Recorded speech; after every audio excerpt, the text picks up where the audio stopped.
Welcome to Look to the Moon podcast, bringing together two friends with stories that need sharing. Join us, Jodie and Nicole, as we navigate life after loss, discussing topics around birth, trauma and baby loss, and providing a safe space for others to share their stories.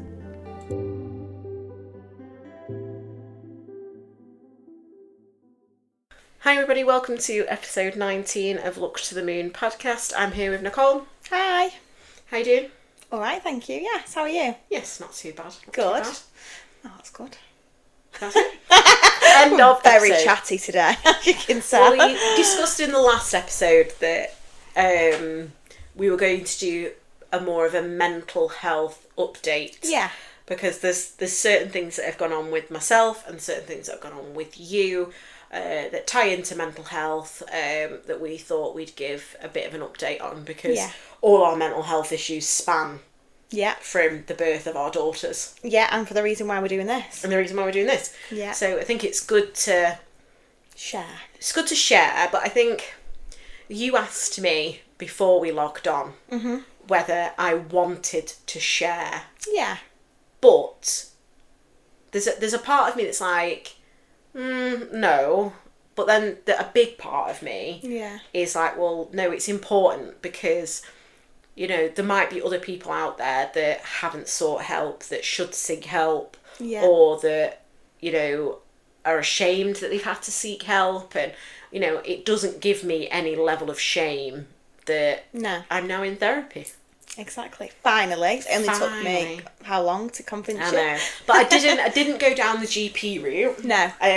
Well, you'd still be waiting until next year, the year after. Well, so I just thought, I'm very much, and I've said it before, say it again, I'm very much a control freak, and it came to a head where it was very, very clear that, you know, I needed to speak to someone and seek some help. And for me, it was going to be more of a therapeutic route in terms of going and seeing a therapist than going to the GP in terms of being medicated. And I know that-that's the route that you took. I know you've done every route. I've done it all. You've gone down every path. Every possible route, And I think you'll be able to talk about those pathways in a little bit more detail on this episode.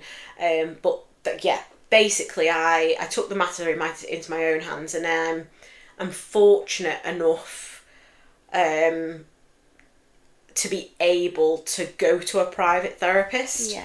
It might not be something that everyone could do, or is, you know, it's feasible for everybody to do.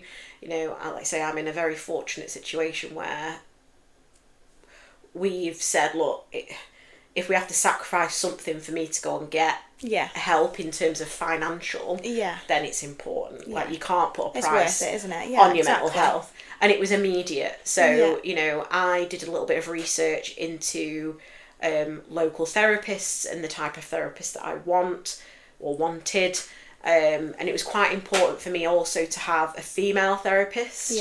And it's a bit like when people, you know, want a male or female doctor. You know, I thought that because a lot of my mental health issues stem from the birth of my daughter, it would be easier for a female therapist to understand some of the physical and mental trauma and emotions that you go through when you give birth, when you get pregnant and things like that. So, so I'm officially in therapy. Good. And I am proud. So I'm about... It's a massive step though. Like, it's a big step. It is a big step, and it's not, you know, saying like admitting that you need help. Don't like using that word, but getting the confidence, like you know that you needed help. That's why we do this. It's because this is how we cope and we share it with each other and we support each other, and obviously the community that we now have following us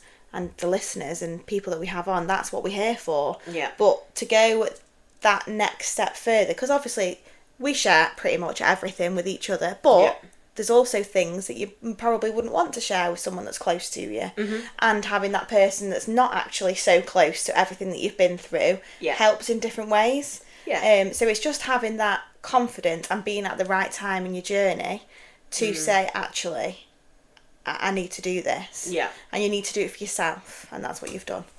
And you know, it, like I say, it all came to a head because, without going into too many details, you know, I found that some of my actions or the way I'm behaving is being influenced by my mental health.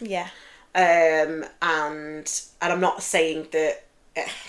Well, no, I am saying that probably that some of that behaviour is not productive or positive or can have, you know, negative consequences. So that was when it got to a point where I actually know now this is starting now to affect day-to-day life and relationships and things like that. So like I say, I found a local therapist and I've done about 5 sessions with her so far, and we said earlier, it's quite difficult because I don't feel like I've gone backwards. No. But I've also feel like there's emotions now that are coming back, and obviously you're discussing very, very difficult topics. And I've mentioned to you that, you know, your stories are part of my mental health struggles as well, you know, because you know, if you can't be touched by your story, then there's something wrong. Whether you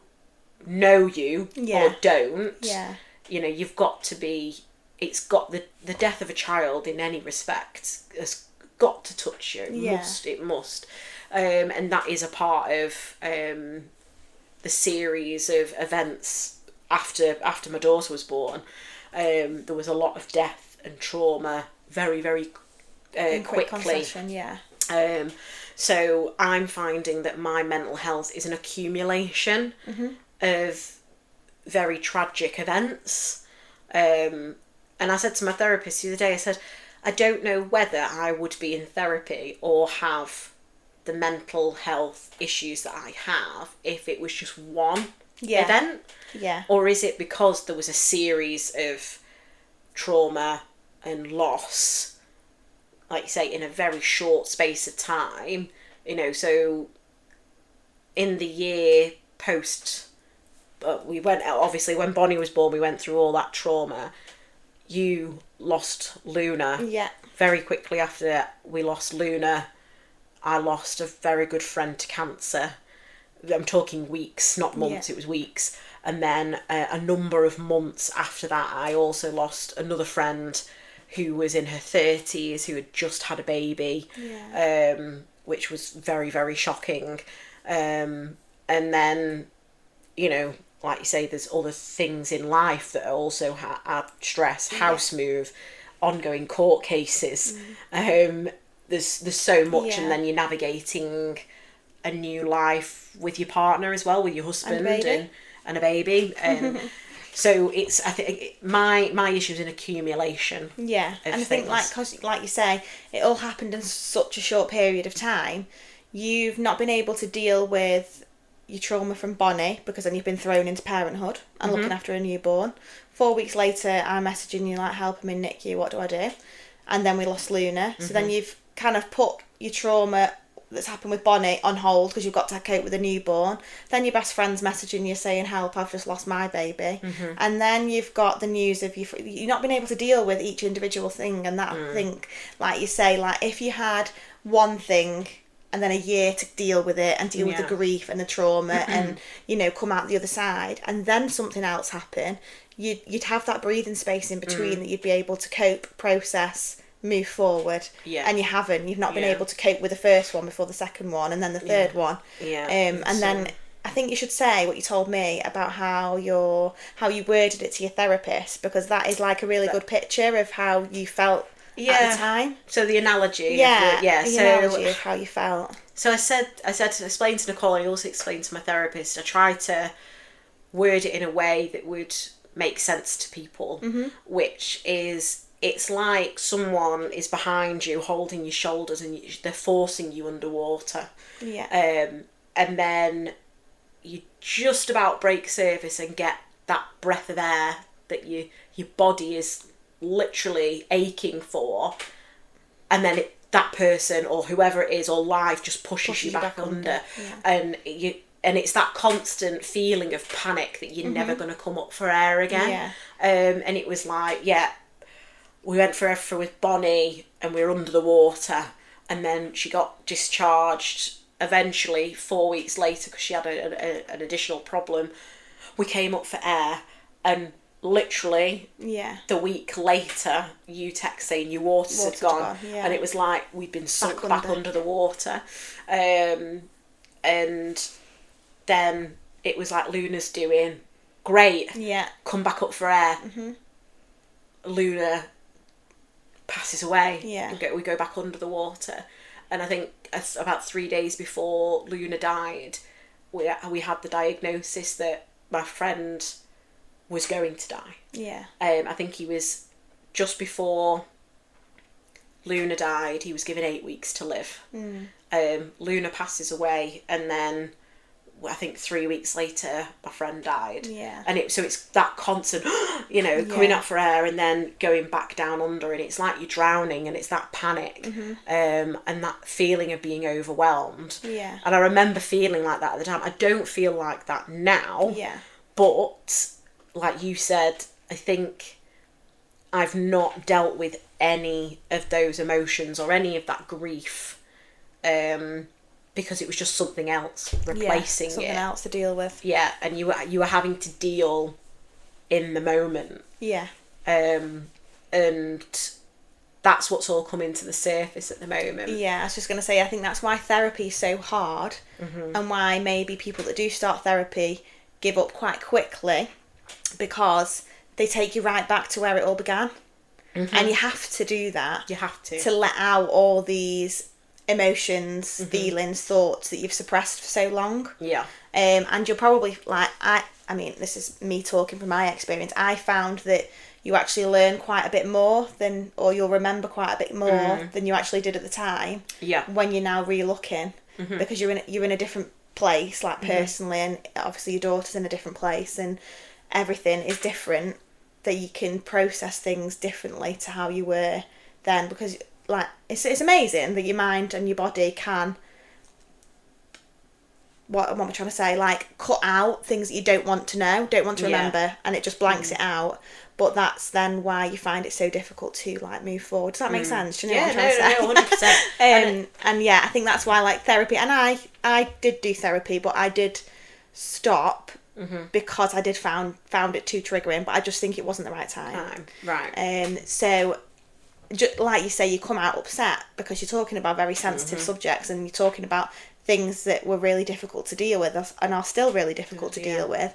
But to overcome that, you have to deal with it.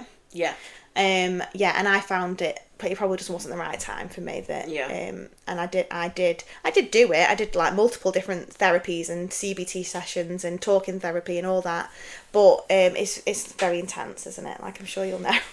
And I think, like you say, I'm in this sort of still in the process at the moment that obviously the therapist is getting to know me. And I've got numerous stories to tell. So I said that to her. I said, look, there's literally a list of, key events that have got their own story, and they need to be sort of unravelled, and there's various emotions attached to each of those events in the course of the last 2.5 years.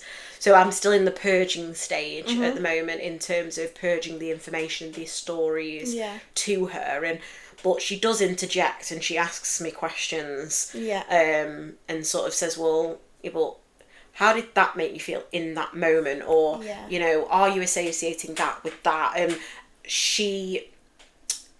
I'm not sceptical, because sceptical is the wrong word. It's helping me purging. So if someone says, well, is therapy helping? At the moment, yeah, it is. Because I'm sitting there and I'm getting it all out. And I'm going, this is what's happened. This is how I felt. These are the course of the events. And I think I'm in like 5 hours in at the moment, or plus. And all of that information in terms of the different events of trauma aren't even covered yet. No. We're getting to that point now where there's still some more things to cover, but she will have a full picture. Yeah. That's when I don't know how that's going to go. So I could see, when I started, I could see, well, these first few sessions are going to be me telling her what I'm struggling with, the series of events. What's going to come next? Yeah. Like, how's she going to help me?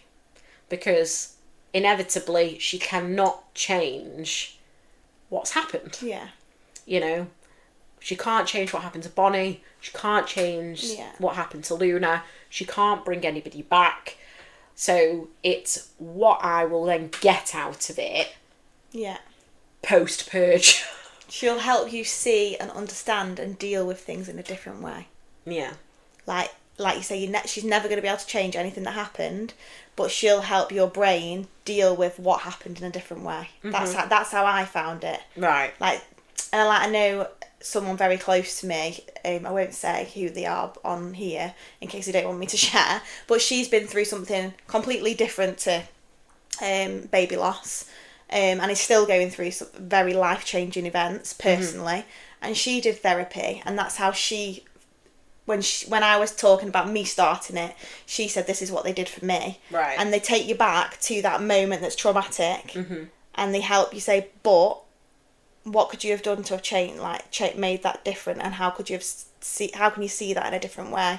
And that's what she did with her. She just took her back to that moment that was very traumatic, but then helped to see it in a different light. Yeah. And then when you do, because we all have these moments like flashbacks, and when you go back, and then you can see it differently than when you were in that moment. Yeah. And that might just sound like gobbledygook, but it probably makes sense to you soon. But that's how they did it with me. Like, I'm sort of open to it, you know. And that's what you've got to be. You've got to be open in therapy. Otherwise, if you're just like a closed book, which you're obviously not, because you've shared and you've purged and you've told her all these events, but if you're not willing to open and share your emotion, then there's probably no point. But I think you are at that stage that yeah.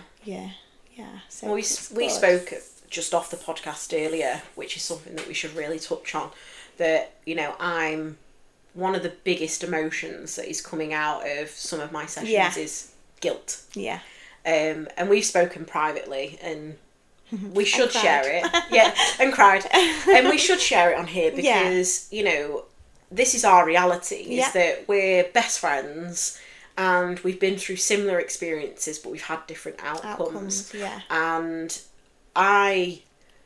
the overwhelming guilt I have that's become very apparent in therapy is that I feel guilty for being so affected by Luna's passing. Yeah.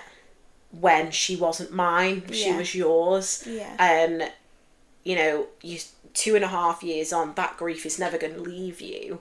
And I'm sat in therapy struggling with it. Yeah. And I feel guilt for that, because I'm thinking, you know, and then there's a survivor guilt as well attached to it, because, you know, my daughter's here. And she thankfully is doing very, very well. Yeah. Which again was a question mark. You know, it was always there was 3 outcomes for us. There was either Bonnie won't make it. Yeah. Bonnie will make it, but she'll be severely disabled. Yeah. Whether that's physically or mentally, and we would have a lifetime of a very sick child. Yeah. Or we have a good outcome that, although she went through all of that trauma, she comes out the other side. Yeah. And when I look at it in black and white like that, I can't actually believe that we've come out the other side. Yeah. But then again, that gives me, that huge amount of guilt because you didn't. No. And I said this to my therapist, I said, you are fantastic that I can say these things to you and you understand. Yeah. It must be hard for you to hear, and that gives me guilt. Stop it. I know, but that's what I mean. I'm thinking, you know, I'm essentially putting my emotional grief onto you by sharing this. Yeah. And that makes me feel guilty because you're the person that's gone through the biggest loss. Yeah, but I think you've got to remember that we both had completely different stories. Yeah. You know, you're full term, Luna was Bonnie was full term, Luna wasn't full term. Yeah. You know, you were naturally in labour, my waters broke prematurely. Although we were both in NICU and we both had to be, you know, NICU parents and watch our babies in NICU, they were complete different ends of the story, weren't they? And like, never feel guilty. And we've spoke about this before. Like, never feel guilty because I understand what you're saying and I see it. Yeah. Like, and I know what you're saying. Obviously, I don't feel, not that I don't feel the same. I understand what you're saying because we spoke about it before. Like, I've been in this situation where I've been pregnant with a friend and then one's lost, and I felt guilty that I was still pregnant and they weren't. And it's so hard. Like, it's so hard being that on that other side. Yeah. But they're completely different stories. And like I say, I would never resent you or Bonnie for surviving, and you know, I'm just glad that she is okay. Yeah. And that, you know, and I'll always say that. Yeah. Yeah. And my therapist says you need to look at everything separately. Yeah. Exactly. You can't merge the two. Yeah, and that's what my therapist noted quite quickly, that she says you're mingling the two. She didn't use those words, but she says you need to look at your trauma and what happened to Luna as completely separate entities. And that's what I struggle with. And I think maybe that's where she will help me on a specific level, that she will help me separate the two. And it doesn't help that they were so close together. It was like weeks. It was, and I think I used these words. I said to my therapist, I said, it was like your reality was my reality. And out of all of our friends or whatever, I felt like I could put myself in your shoes entirely. You know, when your water's broken, you were, like, say, you sat by Luna's bedside. It was like I was there with you. My heart was there with you, and I could. It was like I could literally picture myself. Yeah, and I think that's why you'll find it so hard, is because you have been in that position. Yeah. That you physically could put yourself, you know, like you say about empathy and sympathy and empathy. Yeah. You're empathic because you've been in that position. Yeah. Although they are different outcomes and different reasons why we were both there. Yeah. There's not, like you say, there's not many people that could say that their friends have both been in NICU with the baby, like newborn babies, although different. But there's not many people that could say that. So I think that's why we do talk to each other about it so much, is because we have both been there. And you don't, and I never wish anybody to be a NICU parent, because you do not understand that world unless you're in it. No. Whereas, like, you know, speaking to our other friends that have had babies or not had babies, you can think and imagine how it would be, but they would still only be like a very small percentage of what actually that reality is. Where that was both our realities. It's just, you know, unfortunate for me, but fortunate for you that they both ended very differently. Yeah. So I think she will help you. Yeah, like you say, she's right, and it's weird because I know that I need to separate the two, because like I say, they're two different events, and I think I am struggling with the fact that they were so close together. Like you say, it was weeks. It wasn't months, it wasn't years, it was weeks. And like, we just got discharged from the hospital, well, because we visited another hospital.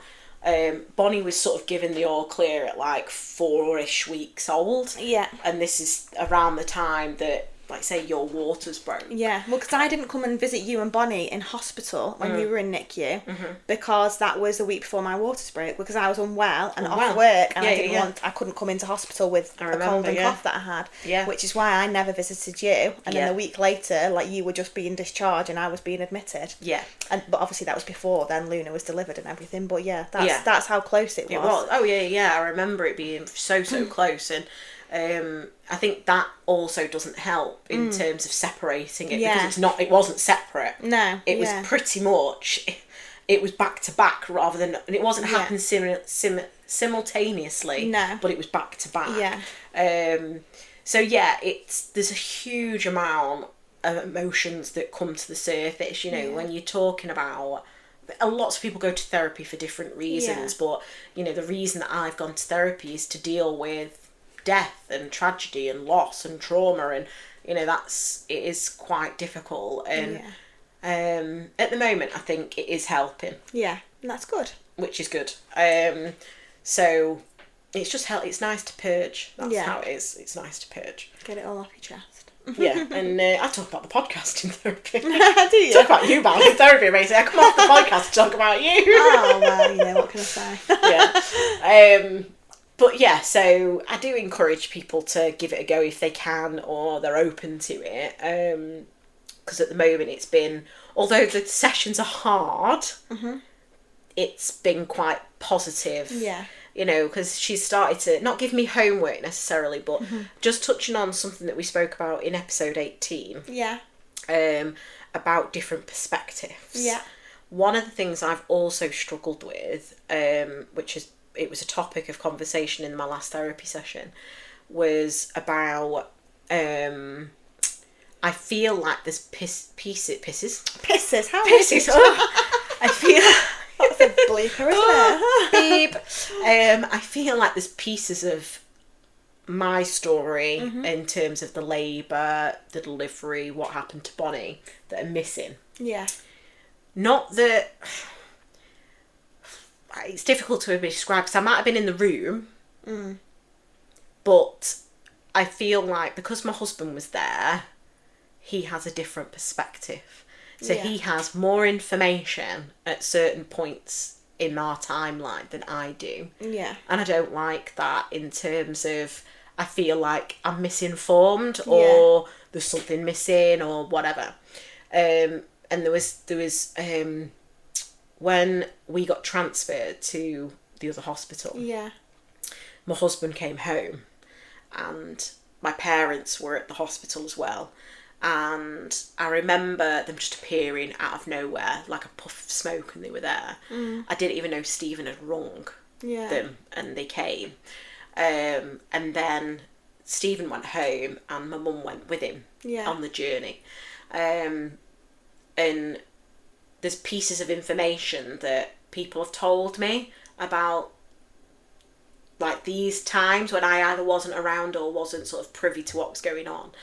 And I feel like I'm, like you say, trying to piece a jigsaw together. With a missing piece. With a missing piece. So my therapist said, you know, if you can, get them either to talk or to write down their series of events. And I was like, well, that's going to be really difficult because it's not a nice time for anyone to think about. And so I said this to my husband, and we had quite an open discussion where he told me his perspective, and also some of the feelings that went along with what he saw, which was hard to hear, but it was like, I didn't know that, and I didn't know that, and I didn't know that, and it gave me a bit more understanding, which made me feel better, even though he's saying things that aren't nice, not about me, but about the situation, and you know, how he felt in that moment, which is awful to hear. It actually helped. Yeah. So the therapist has, you know, given me little bits of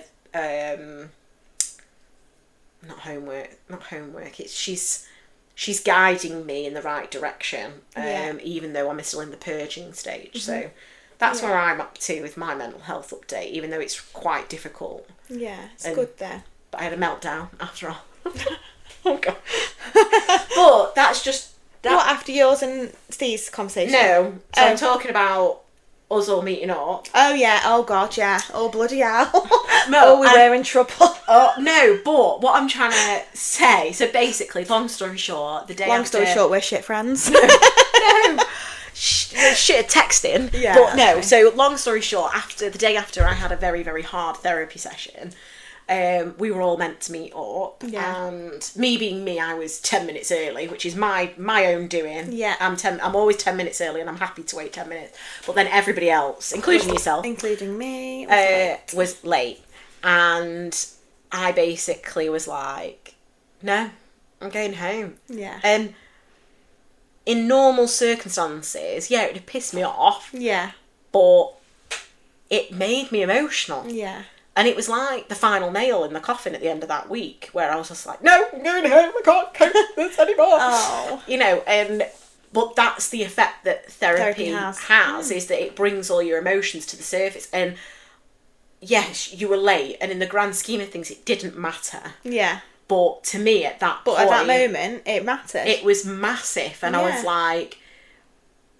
And that's not like me. No. To be like that. Yeah. I probably would have gone, oh, you're all shit, why are you late? For God's sake. Not break down in tears and go, I'm going home, I can't cope. She didn't go home, by the way. No, Nicole saved the day. Nicole saved the day, to be fair, but you knew. It was like you knew. I knew. As soon as you sent that message, I was like, I'm ringing Jodie on my way. And no, but like, it was only ever going to be you that probably would get it. Because I basically was sat there, knowing that I'd be sat there for about half an hour in my car alone, after a very long day and a very emotional therapy session the day before, and I just was like, look ladies, I'm going and or insinuated that I was thinking of going, and you picked up the phone straight away, probably knowing the mindset that I was probably in, and you just sort of talked me through it, and then all of a sudden you were there, and it didn't really matter, you know, and everything. And we had a good laugh and a good night in the end. And we had a good night. So, but yeah, it's just an example of how therapy can bring you down before it brings you up. Yeah, definitely. And something that wouldn't usually affect you like that, you know, it brings those emotions to the surface. So yeah, that's where I'm at. Getting emotional when your friends are late and having a total meltdown in the car. Oh dear. I imagine people are walking past me going, oh God, what's going on with this lady? What's wrong with this lady?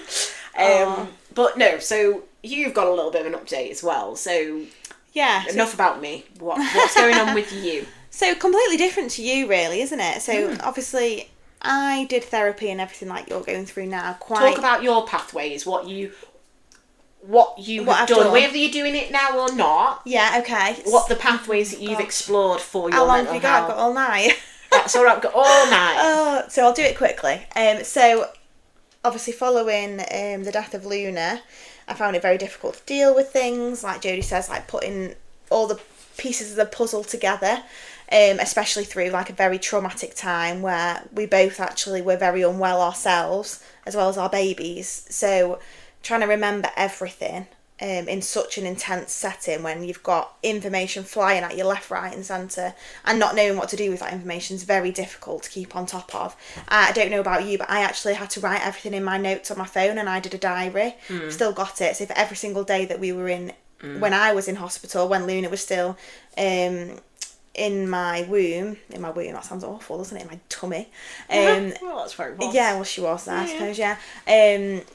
I wrote a diary every single day, like what the doctor said, what my blood results were, how I felt, what my observation, I was like, as anal. Probably the nurse in me, really. No, but saying that, we didn't do that in the first instance. Yeah. But I remember that, do you know when you're in the flat or the room that the hospital gives you? Yeah, in the parents' flat, So Bonnie must have been 3 or 4 days old, and we knew that this had taken... What had happened to us, it wasn't good, and it was going to have to be investigated. We knew that much. So I think that's when we started trying to recall things that had happened in the previous few days, and that's where it started. So we were still, I'd just been discharged, but I was in the room, so she must have been 4 or 5 days old, and that's when we started. So I think, like, similar to you, is that we knew something, we knew it wasn't going to end well in whatever way. Obviously I was having a premature delivery, so I wanted to document everything, and more so because Richard couldn't be there with me at all times. You know, visiting hours, all that crap, and Lila to deal with. So I wanted to write everything down, so I could tell it to Richard if he wasn't there when the consultant was there, and because it was so much to remember, that I thought, oh God, I don't want to forget, or I don't want to, yeah. And then like you see so many different consultants and different nurses. Like if someone says something different, I'd be like, hang on, I've got everything wrote down here actually. Obviously they all have their own notes anyway, but we just did it for us for like personal reasons, and luckily we did do that because we have used all that in like court and everything that we've been through since. So I did that, but it was still very difficult to keep on top of, and like I say before, your mind does block out things that you don't want to remember because it's so traumatic. So I started, because I was obviously struggling, not coping with everything, doing therapy, CBT therapy. This was through your doctor, was it? Did you refer through your was doctor? it through my doctor or through the bereavement midwife? One or the other. Can't remember exactly, but I was in contact obviously with the bereavement midwives following the few weeks after we lost Luna, and it was probably about 6 months after that I also started speaking to my GP.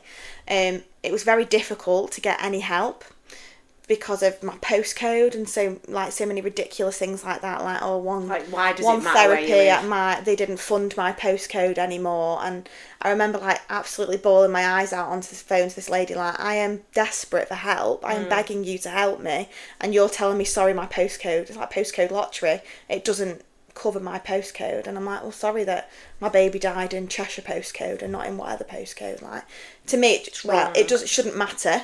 Yeah. But obviously it's down to funding. Oh, no. And it always is. It's always down to bloody money. So it was very difficult to get anything, but I did get through to a CBT, but it was very difficult. I still feel so, I'm like, I just feel sorry for everyone else. I felt sorry for my CBT therapist. Oh no. It was a lovely young man. How old he was I don't know, but younger than me, I'd say. Like, without being rude, God bless him if he was listening, he'd be like, rude bitch. He obviously didn't have much life experience. No. He hadn't had a baby. He was a man. He doesn't have a vagina. He doesn't push out babies. And he was about 15. Yeah, and he was about 15. That was the same with and my he's reading off a gynaecologist script. in hospital. Yeah. I was like, he was like, oh, can I just like check? This is when I was going through my miscarriage. Oh, like, doesn't want to say like vagina. And I just thought, when did you pass your medical exam? Yeah. Oh, it's a worry, isn't it? Oh, but yeah, carry on. Yeah. So, I stuck with this CBT therapy because I felt sorry for this poor lad. Oh no. And that's wrong. You should. I know. But yeah. He was very helpful in a generic way. Yes. But my mental health... He was going through the motions, but your mental health was very specific. My mental health was very focused on postnatal care, maternal postnatal trauma. Yeah. And I needed someone to help me with that, not a young 15-year-old lad that hadn't got a clue. He's 15 now because you said it. Hadn't got a clue, bless him. And it was very difficult because he was trying to... Obviously, all my problems were related to birth, delivery, trauma. And he was like, right, so try and think of it in a generic way. And I'm like, I can't. Like, it's very specific. It's a very specific problem. And every time he asked me, like, oh, what, why do you feel like that? And I'd say, it was like, for an example, taking Lila to the park. Okay. I was absolutely petrified of losing Lila. Going down a slide, she was going to die. Yeah. Because I'd lost one daughter, so I'm going to lose she'd hit her head and that'd be it. Yeah. Break a leg, end up in hospital. Being in hospital was very traumatic, so I didn't want to go anywhere. And it was just, she went down a slide like kids do, and like get a little burn on the leg or whatever, or leg got bent, and that was it. I had a complete meltdown with my mum in the park. Lila was going to go to hospital and she's going to die because I've lost one child now, and now I'm going to lose another. And trying to explain, I mean, it sounds ridiculous now, I know it does, but at the time... No, it's not. It's not ridiculous at all. I just wanted to wrap that girl in cotton wool and bubble wrap and never let her out the house again. Oh, of course. But I knew I couldn't do that. So I was trying to be open and take her out and continue her childhood as best as we can. But it was very difficult for those reasons. I was so worried about something happening. And like... when you get your child out of the car and they don't have the reins on because she was a toddler once, she's toddling around and she's going to run off and she's going to get hit by a car. And that's how every day, that was my life. Like, catastrophising. Yeah, catastrophising everything to the point that she would die. Mm-hmm. And explaining this to the man, he was like, well, try and think of it, try not relating it back to being in hospital. And I'm like... Well, that's where it all stems from. And I was like, I don't know how to do this with him. So I just kind of made it up. I bullshitted him just to get through it, and that's terrible, isn't it? And he would give me homework. Like, you'd have to write, in a general mental health, anxiety world, CBT is great because it helps you cope and gives you coping mechanisms on how to deal with your anxiety. Like, you write it down, you put it in categories. Can you deal with it now? Can it wait till later? And that's how it works. And you write it down, put it in a book. If you need to deal with it now, what can you do to deal with it now to make it better? If it's something ridiculous, that it can go in a book and you can close it and you can look at it again later. That's what he taught you to do, and then he'd teach you with like how then to deal with it at that stage. So it sounds crazy. But yeah, he was just, everything I said is try and not relate it back to you. Your trauma. So in the end, when he said that's however many sessions you get, I don't know, is it like 4 or 5? I don't know how many, 6 maybe. He said, because of how like severe it was, do you want more? And I was like, nope. No, that's it, thanks, I think it's wonderful and I've got all these tools and I never used it ever again, but bless him. Oh, he tried. He really tried. And you tried. And I tried. And like you say, maybe it was the wrong time, wrong therapist. Yeah, oh God, yeah, totally wrong therapist. So I did that. I said I was going to be quick. Anyway, did CBT. Then that didn't really work. So then when I spoke to my GP, she then tried to put me through to another one, which was maternal based. That was the one that said my postcode didn't match. So then I ended up reaching out to a bereavement midwife, my local bereavement midwife that I didn't have much dealing with because obviously Luna died out of area. So I contacted this amazing bereavement midwife. I was like, look, I told you where to go like a few months ago, because I'd got 2 already, but I really need your help. And she was round my house within half an hour. She was amazing. Like half an hour. She was like, I'll be there. All the paperwork, filled out all these forms. The same day they actually rang me and I started this like talking therapy type one. But it was maternal mental health. Right. So it was very specific. That's what they were trained to do. That's what I needed. And I had one-to-one therapy with a lovely lady. But it was, like you say, they take you right back to where your problem stemmed from. Yeah. So I had to do what you did, and I had to talk about my life in general. So, like, you know, meeting Richard, going through the stages of then wanting to have a baby, having Lila, very nice, easy pregnancy. Yeah, it was great, let's have another one. And then it went completely different and completely wrong. Yeah. So we had to go right back and start all that, and talking about, obviously, very upsetting, very emotional. Did what you did, like for a few sessions where you just purge and just get every bit of information you possibly can out to them so that you understand like the severity or, you know, the depth of whatever you're going through. So we did that, and I just found it so upsetting and so hard that it was like 2 hours. It was very intense. I just cried for the whole, but to the point where you then can't carry on your day. Yeah, you're exhausted. You're absolutely exhausted, and like at the end they were very protective, and at the end of it, like, you had to tell them what you're going to do next, because they don't want you just going sitting in a dark room crying. So it was like, make sure you go out for a walk, and it was always like, I'll go and walk my dog, so I'll take Lila to the park to clear your mind and think of something different. It's very hard to do that when you've just had like such an intense session. And I continued with her and did probably for months. But like Richard could see how upset I was after like, 'cause when I cry, I like go bright red, and like there's no hiding of it.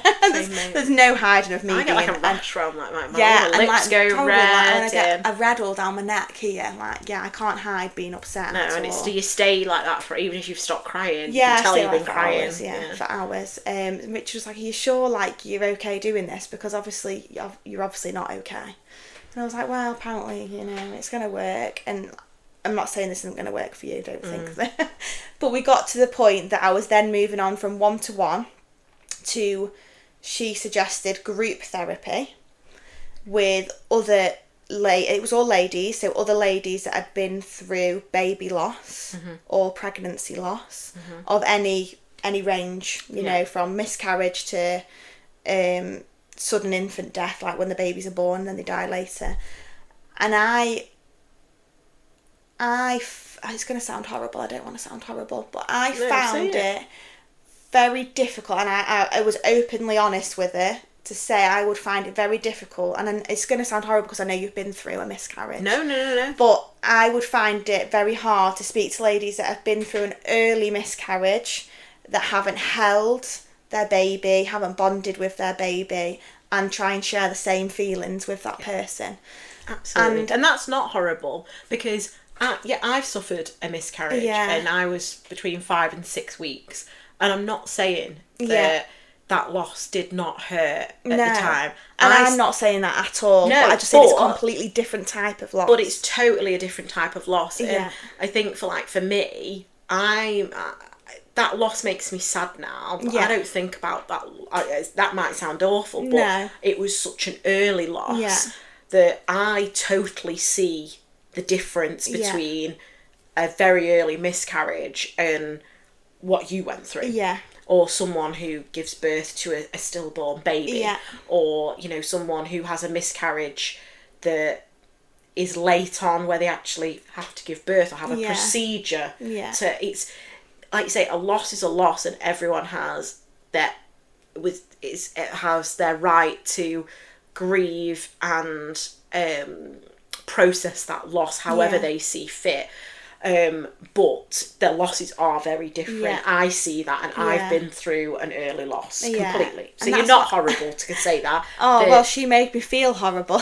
Oh no. Because they are, and I understand it, but I do think that they need to understand it from different stages of loss. 100%. So I obviously it was preparing you for your group therapy. Do you have any concerns? And this was one of my concerns, because she told me that I would be with a group of ladies from early miscarriage up to, like you say, stillbirth and everything. And that was one of my concerns. I don't feel comfortable because I was so weighed down with my own trauma. Yeah.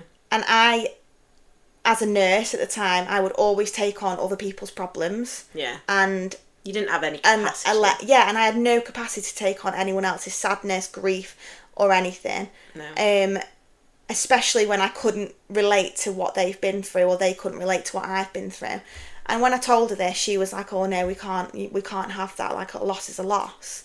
So you have to be understanding of other people's losses."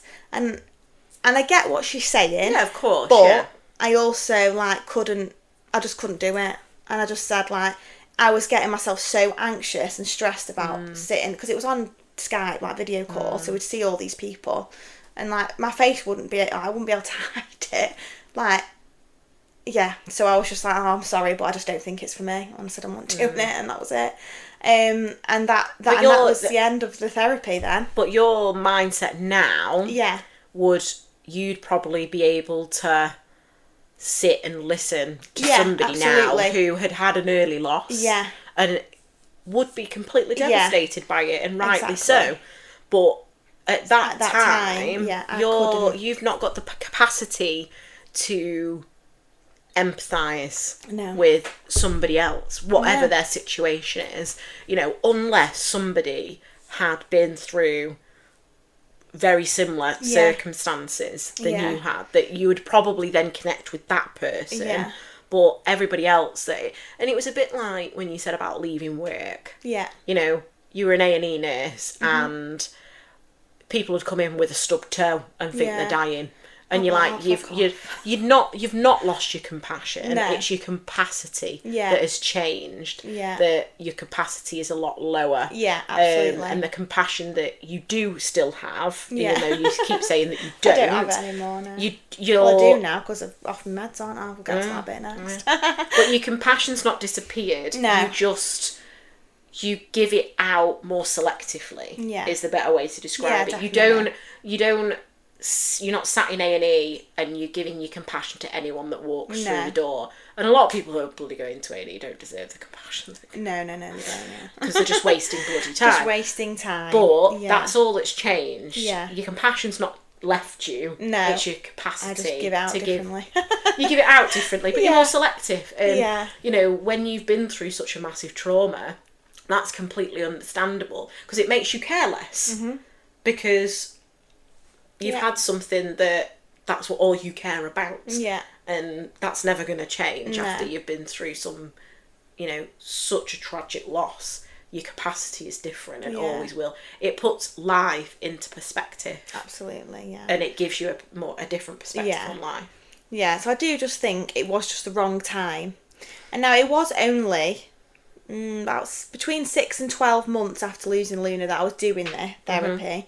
But obviously the court case was still very much ongoing. Yeah. We didn't really have any answers. Yeah, there was no closure of any sort. It was all very raw and all very open and all being discussed very openly with a lot of multiple different people.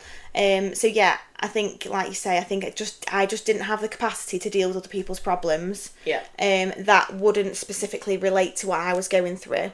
And obviously now, so I did stop that therapy, and she said like, oh, I am just putting a block. I just don't want to deal with it. And she's probably right. I didn't want to deal with it at the time.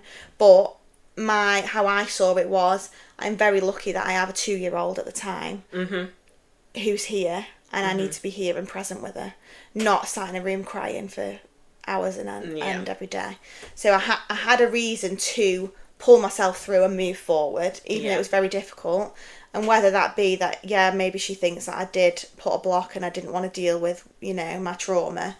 But they weren't very helpful with it either. To me, they should have group therapy for early miscarriage, preterm labour. They're all traumas, but they're all different. Very specific still in their own right.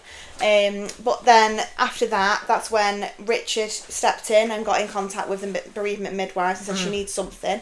And that's when I got into SANS. And SANS was like my saviour. Yeah. Like that group support session that I went to, still go to now, every month with women, families, husbands. There's multiple different people there, but from a variety of different stages. So there is ladies there that have had miscarriages, and I will gladly and openly now sit with them. Like, I'm not saying that I don't feel your pain from a miscarriage. Personally, I don't, because I've never been through it, so I can't be, empathetic to having a miscarriage, because I've been lucky enough that I've never had one. But, on the flip side, I've had a NICU death and a preterm labour and all that. So, yeah, so I've been through it all, really. And then I do SANS. And when I went to my doctor was great. I think we discussed before how great my GP was. I was seeing her every other week for 6 months to a year while she supported me. And she helped me make the choice to go on medication. And I was on sertraline, and we've discussed it before. I was on sertraline, very reluctant to start medication, but I needed it and it helped. So I was on 150 milligrams of sertraline, and that completely blocked everything. That numbed me. And at the time it helped because I had to get through court and all that, and it worked. I still had some emotion in the earlier days, like between 100 and 150 milligrams of sertraline. I did have some. But as we got through court and we, trying to move our life on, 150, I didn't feel anything. You could tell me the most awful, like if I hadn't gone through what I'd gone through, and you told me Luna's story, I'd just sit there and I'd have no emotion. Like you say, if you don't cry at that, like, and what are you? But then that's not you either. No, yeah. So I'm an emotional person. Everyone knows I cry at everything. A compassionate person. Yeah. But I just had no emotion, even for Luna. Like, obviously it's very sad and I miss it and love it every single day, but I was getting to the point that I didn't feel any emotion towards that, and that I couldn't do that. Hurt. Yeah. So I did start weaning myself off sertraline. It's very naughty. Don't do it. Go to your doctor. And I dropped from 150 to 100 for about 3 months. This was actually around Christmas time, so it's been done over a 6, 7, 8 month period. But if you were going to wean yourself off, that's what the doctor would advise. Would tell you, yeah. But just as a caveat that if anyone is medicated and we do not give any medical advice on this podcast. You do go to speak to your GP. Don't do what I did anyway, bloody hell. And then I dropped to 50. And I felt good, felt okay. I thought, I can do this. It's great. Then I thought, well, I keep forgetting to take my tablet. Like, I'm useless taking tablet. Obviously, Richard was on it as well. But we took it at different times of the day. I was morning, he was evening. So it's not like we could even remind each other to take it. And I kept forgetting to take my 50 milligrams. And it got to about day 4 and I was like, oh shit, not took my sertraline for a while, but I feel great. So let's just stop it. Yeah. Yeah. Great. Yeah. Don't do it. It was awful. Oh my giddy ants. I stopped my sertraline. It took about 2 weeks to hit me. But like when the floodgates open, it's like that it had been keeping all of that emotion like sort of behind like floodgates.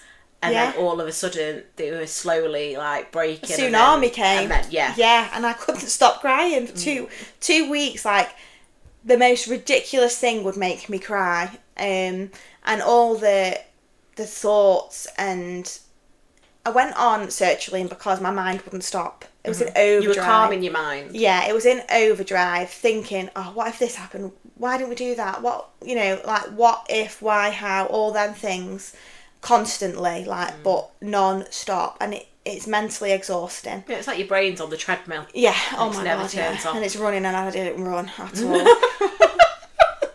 Oh, no part of my mind Nicole's was doing a body marathon. runs. No, not even my mind. Couldn't cope with running. So then I noticed like my mind was just going into overdrive again, thinking of things like back in hospital and how things were, and just thinking of the most awful things, like, but more so when I was on my own.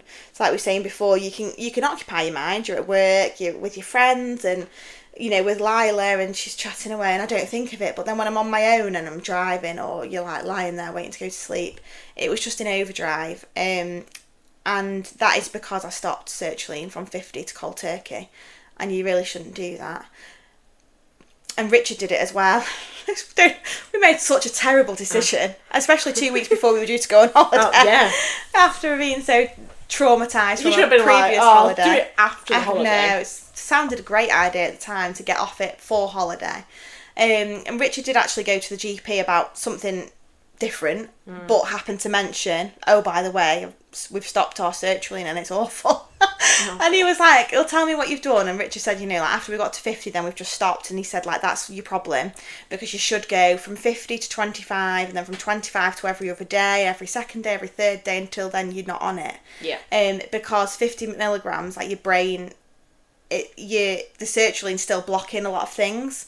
So once you've just stopped it, your body's it's like a drug, isn't it? You're craving, oh no, I need that sertraline, and your mind just like whizzing around doing whatever it wants. You go sort of into what do they call it? Withdrawal. Oh my God, yeah. That's what I was looking for. And some of the symptoms and the side effects of stopping the sertraline were difficult, and they call it like brain zaps. It's like an electric shock shooting up the back of your head. Richard had that more than me. But mine was just like head spin, like head rush. Like if you moved your head, like my eyes were in one postcode and my brain was somewhere else. Like honestly, it was awful. But now I'm through that. Which is good. Yeah, it took a good few weeks, and all of those side effects and symptoms have stopped, and I'm feeling good. That's good. So you don't think you're wanting to go back on it? No, very nearly. Yeah. Like said to Richard, like, I can't do this without sertraline. I need it. Yeah. But I think that's just because I was just in that. You didn't withdraw properly from the medication. Exactly. Yeah, I was just in that very difficult 2-week period where, my mind was just like, whoa, what have you done here? But yeah, we are both now off our sertraline completely. I'm feeling very good and positive, and obviously it doesn't take away anything that we've been through. Absolutely not. The trauma, everything is still there. We still think of Luna every single day. We still talk about Luna every single day, but we're able to now without just breaking down and all the negative things. Yeah. So we try and sit, especially little Lila, bless her heart. She is very much in the phase where she wants to talk about Luna. Yeah. And she asks about her, and we can talk about her, and we, like when we're on holiday, I think I've told you before, obviously the moon is like a big symbol for us, for Luna. Obviously she was named Luna after the moon. And she's there all the time, but we can only see her every so often. So especially on holiday, clear nights, she was there with us. She's with you wherever you are. Wherever we are.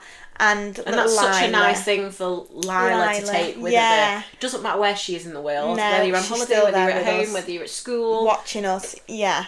So yeah, and on holiday she did actually catch me out. We were just, eating dinner, and Lila just turned to me and said, "I wish Luna was still in our family, Mummy." Oh my God! Well, that was it. I did cry there. Yeah. I burst into tears. Richard didn't hear it. He was like, "What did she say?" She said Luna. And I was just like, couldn't hold myself in, and she was looking at me like, "What? Are you all right, Mummy?" And like I say, she doesn't grasp the severity. Yeah. It's just, I find kids so matter of fact. Oh gosh, yeah. Like, Luna was here, now she's not here. Yeah, exactly. And like you say, there's probably a blessing that grief isn't understood yet. Yeah, absolutely. Yeah, and she didn't go through the trauma that we did. Yeah, but the fact that she is so matter of fact, like say, can catch you off guard. Yeah. Oh, and it did on holiday. And make you emotional, because she'll say things that you're like, holy crap, and that'll hit you. But it's nice, like, because I have always said, I will always talk about Luna. Oh, we said it before, I'll always say her name. Yeah. She's my baby, she's my child, I have 2 children. She was here. Yeah, she was here, I held her, like, I comforted her. She was a person. Fed her, like, done all those things that you do with a baby. Mm-hmm. It's just unfortunately that she is now no longer here, but one of the other parents that is, I speak to on social media, she always says it in a lovely way, that you just parent in a different way. Yeah. I parent Lila here on Earth, and you parent Luna in a completely different way. Yeah. She's still your child, you're still a parent, and she'll always be part of our family. So it's nice that we're now all at the stage that we can talk about it, and we want to talk about it, like, openly. Mm-hmm. And even, like, when we were on holiday, you get talking to other families. Lila was, like, obsessed with making little friends, which was so lovely. But then you have to, like, make friends with the adults, don't you, as well? Mm. So we were sat with a lovely couple that we met on holiday. The children were playing together, and me and the other mum went and got drinks for us all, and the dad said to Richard, "Oh, have you never thought about having another child?" And we always just look at each other like, how do we answer this one? How do you answer it? Do you just sort of go, if it's somebody you don't really know, do you just go, "Oh no, we've just got the one"? Yeah. Or does that make you feel guilty because then you're just sort of passing it off like Luna doesn't exist because you don't want that difficult? Yeah. How do you usually process that? I am always saying we have 2 children, but unfortunately our second daughter died. Right. And then you leave it with them. Right. Because it's very difficult, because you either you say something, and then you have to wait for that person to either be upset and answer how they want to answer, and then you feel guilty for upsetting someone else about your trauma, or upset, or you don't say that you have another daughter or child, and then that makes you feel guilty, and then feel the guilt for your child that you're not remembering. Yeah. And I will always make you feel awkward, because that's my life. Yeah. If you feel awkward and difficult for 5 minutes, try living it. That's nothing for a lifetime. Yeah. Whereas Richard previously would always say, because it's easier to upset yourself than everyone else, would always say, "You've just got the one." Or, "No, we've not had another child yet." Or anything like that. Yeah, but, just sort of brush it off and not even entertain it. Yeah, because then it invites questions. Yeah, but this time, probably because we're in a better space, he told him. Okay. And they were very understanding, and how much conversation they had, I don't know, because the mums weren't there, we were getting the drinks. But then a few nights later, Richard stayed back at the room while we were packing. It was the day before we were due to go home. He was packing, and like, we'd had a busy day, he was tired, but Lila was desperate to go and see her little friend Morgan at the park, so I took her down to the park. And they'd obviously spoken to each other, the mum and dad. And we were chatting about something anyway. I actually told her about the podcast, so whether she will follow it now, I'm not sure. But she was telling me that she had the daughter that Lila was playing with, a very difficult pregnancy with her, and had preeclampsia and very nearly lost both of them. And then she said, trauma, perfect interview. I know. And she was then saying, we're talking about holidays and saying, "Wow, we've not been on holiday." And she said, "Oh, did you say you were pregnant on your previous holiday? And I think she'd already knew a little bit from what her husband had said. So I said, yeah. And she said, oh, if you want to, like, tell me, like, please do. So obviously we just sat there as two mums and had this conversation about what we'd been through, and she shared what she'd been through. And it's easier now. I've always talked about and always share the story, but it's just easier to do so now because we've dealt with a lot of it already, if that makes sense. So it's positive. Like we're in a good place. We feel positive. We still will never forget and will always remember and talk about Luna, but in a different way. And obviously, when we do need to talk about the trauma and everything, then we do. But we just try and see it. She is a part of our family. She always will be. She's Lila's little sister. Lila's a big sister. And that's how we choose to deal with it as a family. It'd be a disservice to Luna if you did anything else. Exactly. You know? Like you say, she existed. She was here. She was a person, and you know, and that's one thing I think you've taught people on this podcast is that, you know, don't be afraid to talk about the children that are no longer here because they deserve to be remembered. They deserve to be talked about, and absolutely, it actually makes it worse if you don't acknowledge them and that they were here. Yeah, definitely. Yeah, no. So we're in a good place. Both of us, both done very well. Considering. And I think anyone that's listening and everyone that knows you, like, me personally, can't speak for anybody else, but so incredibly proud of both you and Richard for how you've navigated probably the worst experience anyone can go through, and what you've done to move forward as a family and to make a better life for yourselves. And you've turned such a tragic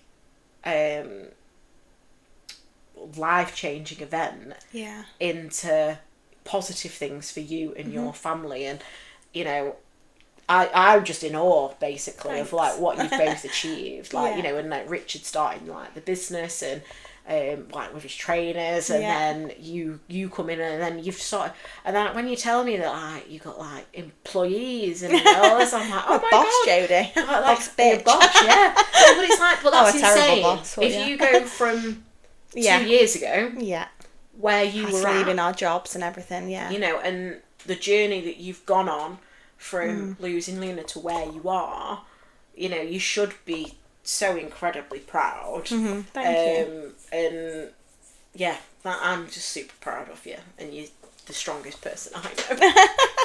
Thank you. See from your strength. Yeah, and exactly, and that's what like the whole point of this episode is about mental health. And you know, there's so many different aspects of life that can impact your mental health and your well-being, but it's so important that you acknowledge it and you deal with it when it's right, at the right time for you. Like, don't think about anyone else, because it's about you.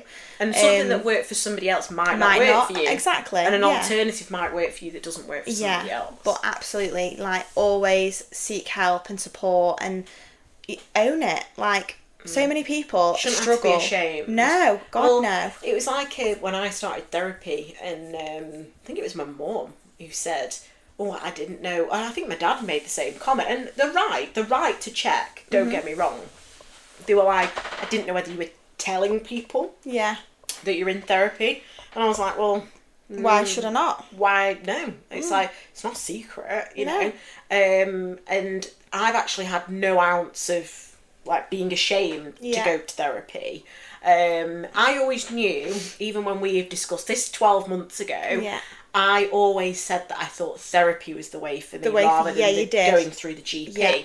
And being like medicated wise. And I'm not saying that medication wouldn't help me, but I've always thought that, like say, more of the talking therapy side is probably going to be the way forward. It might not work, but I've got to try it. And fingers crossed it does, and it is helping at the moment. Just like you say, even if the only thing I get out of it is to sit and talk to someone who's completely impartial, who has no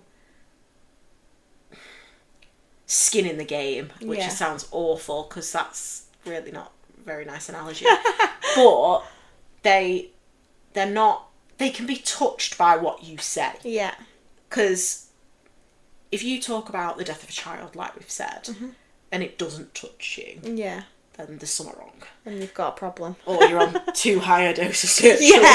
Or you need to wean yourself down. So, but they are detached from it, and they can give you a different perspective. But I've also found, for me, and this might sound completely self-centered and self-serving, but it's someone who can validate your feelings. Yeah.